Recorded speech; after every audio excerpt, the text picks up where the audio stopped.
Եվ նա է գալու իշխանության, իսկ այդ պարագայում նա իրեն հետևից ամբողջ ազգն է տանելու, եւ սրանով մենք կկորցնենք իրոք մեր ամբողջ անցած ճանապարհը, մենք իրոք պարտավոր ենք թույլ չտալու դա, եւ ես կարծում եմ, որ նաեւ մենք մեր դիրքորոշումը պետք է անպայման արտահայտենք եւ պետք է պահանջենք ազգային ժողովից, եթե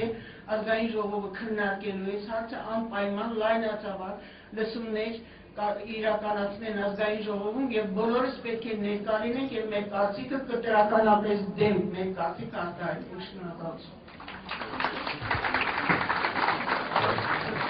Պարոն Սակապետյանը ձևով եկել է։ Խնդրեի պարոն Հարություն Մեսրոպյանին մոտենալ ինքնասա։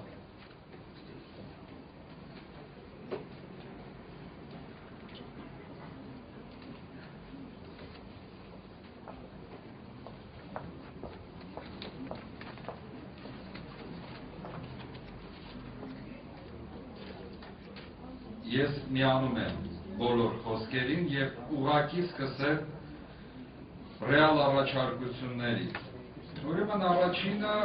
ես կառաջարկեի, որ այսուհետ մի սկզբունք ընտրենք։ Այն պետական կառույցը, որը օրենքով սահմանված կարգով չի իրականացնում իր պարտականությունները,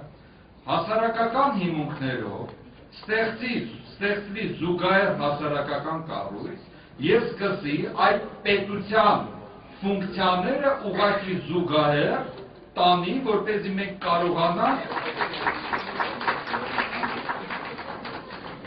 կարողանանք ուղղակի փաստի առաջ չկանգնել։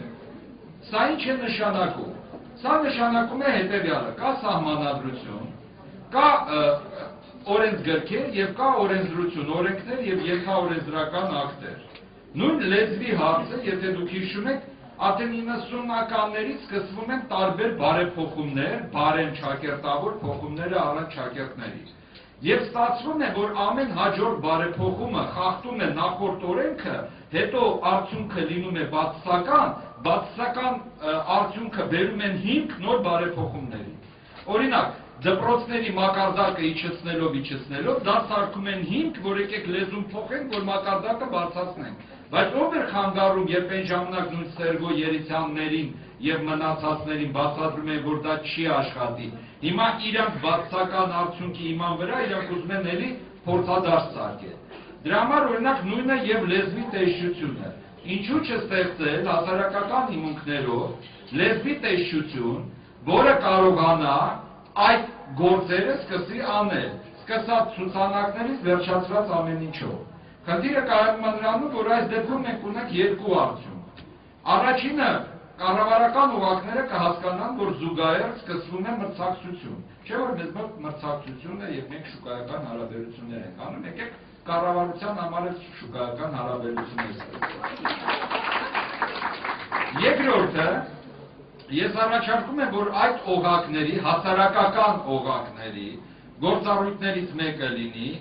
հետևյալը, անկախության տարիներին տվյալ ոլորտում, որ պաշտոնատար անձը չի կատարել իր պարտականությունները, ուղղակի նյութերը հավաքվեն եւ տրվի դատարան։ Որովհետեւ անպատժելիությունը դա ապագա,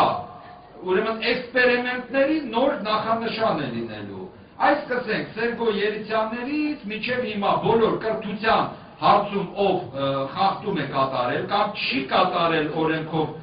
իր պարտականությունները, նյութերը հավաքվեն այդ հասարակական կառույցները եւ գործերը տան դատարան, որպես օրենքի խախտում։ Եվ վերջապես հաջորդը ես կուզենայի, որ ընդհանրապես երկու մասից բաղկացած լիներ նման տեսակի շարժումները, զուտ մասնագիտական, այսինքն մարդիկ, որոնք իրոք շատ լավ պրոֆեսիոնալ մակարդակով հասկանում են այդ խնդիրը եւ մարդիկ աջակցող։ Օրինակ, եթե ստեղծվում է հասարակական ինչ-որ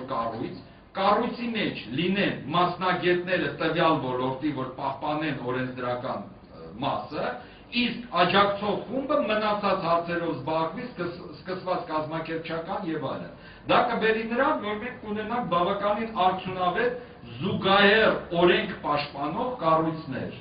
Եվ ի վերջապես ես կարծում եմ այս ամեն ինչը կարելի է սկսել հենց այսօրվանից, օրինակ վերցնելով այդ հերթական էքսպերիմենտը, որովհետև այդտեղ չստացվի, որ մենք բաց թողնենք, ոնց եղավ չարաբաստիկ արձանագրություններով, այսպես կոչված պրոտոկոլի արմյանսկեղ մուդրիցով, որը ստորագրվեց եւ մենք սկսում ենք նաեւ սակարկել շուկան, արդեն սարքել ենք մեր հողի հարցը։ Այնտեղ էլ եթե լիներ համապատասխան կառույց, այդ օրենսդրական դաշտում ներքուստ իրանք կունենային երկրորդ ճակատ։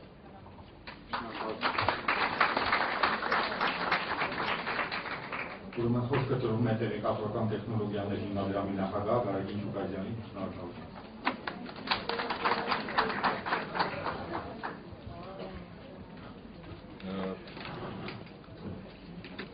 Կներեք, եթե իմ ելույթս լինի մի փոքր զգացմունքային, ես ինչքան էլ փորձեցի